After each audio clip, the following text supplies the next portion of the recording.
నందమూరి నరసింహం బాలకృష్ణ టాలీవుడ్లో టాప్ స్పీడ్తో దూసుకెళ్తున్నారు.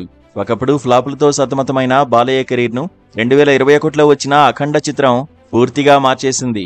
దర్శకుడు బోయపాటి శ్రీను దర్శకత్వంలో వచ్చిన ఈ చిత్రం బాలయ్యకు కెరీర్లో బిగ్గెస్ట్ హిట్గా నిలిచింది. శివభక్తుడైన అఘోరా పాత్రలో బాలకృష్ణ నటన, యాక్షన్ సీక్వెన్స్లు, బోయపాటి మార్కు మాస్ ఎలిమెంట్స్ అభిమానులను ఉర్రూతలూగించాయి. అప్పటినుంచి బాలయ్య వెనక్కి తిరిగి చూడలేదు. వరుసగా హిట్స్తో డబుల్ హ్యాట్రిక్ సాధించిన బాలకృష్ణ ఇప్పుడు అఖండ 2తో త్రిబుల్ హ్యాట్రిక్ కొట్టేందుకు సిద్ధమవుతున్నారు. ఈ సినిమా షూటింగ్ శరవేగంగా జరుగుతున్న నేపథ్యంలో బాలయ్య పుట్టినరోజు సందర్భంగా విడుదలైన అఖండ 2 టీజర్ ఫ్యాన్స్ కు విజువల్ ఫీస్ట్ గా మారింది.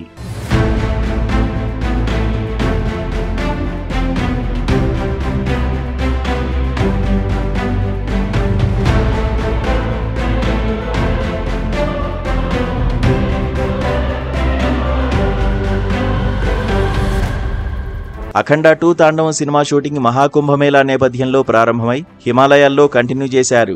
బోయపాటి శ్రీను ఈ సీక్వెల్ను మరింత గ్రాండియర్గా, ఇంటెన్స్గా తెరకెక్కిస్తున్నారు. రామోజీ ఫిల్మ్ సిటీలో కీలక సన్నివేశాలు చిత్రీకరిస్తున్నారని, జార్జియా షెడ్యూల్తో 75% వరకు షూటింగ్ పూర్తయిందని తెలుస్తోంది. సెప్టెంబర్ 25, 2025న దసరా సందర్భంగా విడుదల చేయాలనే లక్ష్యంతో మేకర్స్ శరవేగంగా పనిచేస్తున్నారు. సంయుక్త మీనన్, ఆది పినిశెట్టి వంటి నటీనటులు కీలక పాత్రల్లో నటిస్తున్న ఈ చిత్రం బాలయ్య ఫ్యాన్స్ కు మరో మాస్ ఎంటర్టైనర్ గా రూపుదిద్దుకుంటోంది. జూన్ 9న సాయంత్రం 6:03 బాలకృష్ణ పుట్టినరోజు సందర్భంగా అఖండ 2 టీజర్ విడుదలైంది. ఈ టీజర్ అభిమానులకు విజువల్ ఫీస్ట్ గా మారింది.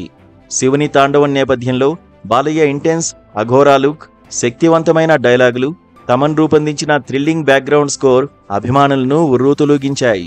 హిమాలయాల ఐసీ బ్యాక్డ్రాప్ లో చిత్రీకరించిన సన్నివేశాలు, బోయపాటి మార్క్ యాక్షన్ సీక్వెన్స్లు టీజర్ను హైప్కు తీసుకువెళ్లాయి. అఖండ 2 టీజర్ అభిమానుల అంచనాలను పూర్తిగా అందుకుందని చెప్పవచ్చు. బాలకృష్ణ అఘోరా అవతారంలో మరోసారి తన స్టామినా చూపించారు.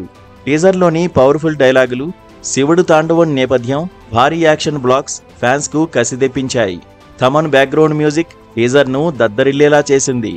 బోయపాటి శ్రీను దర్శకత్వం, Thaman music, Balakrishna mass energy కలిసి అఖండ 2ను బాక్సాఫీస్ బ్లాస్టర్గా మార్చనున్నాయి. దసరా 2025లో ఈ తాండవం థియేటర్లో చూసేందుకు ఫ్యాన్స్ రెడీగా ఉన్నారు.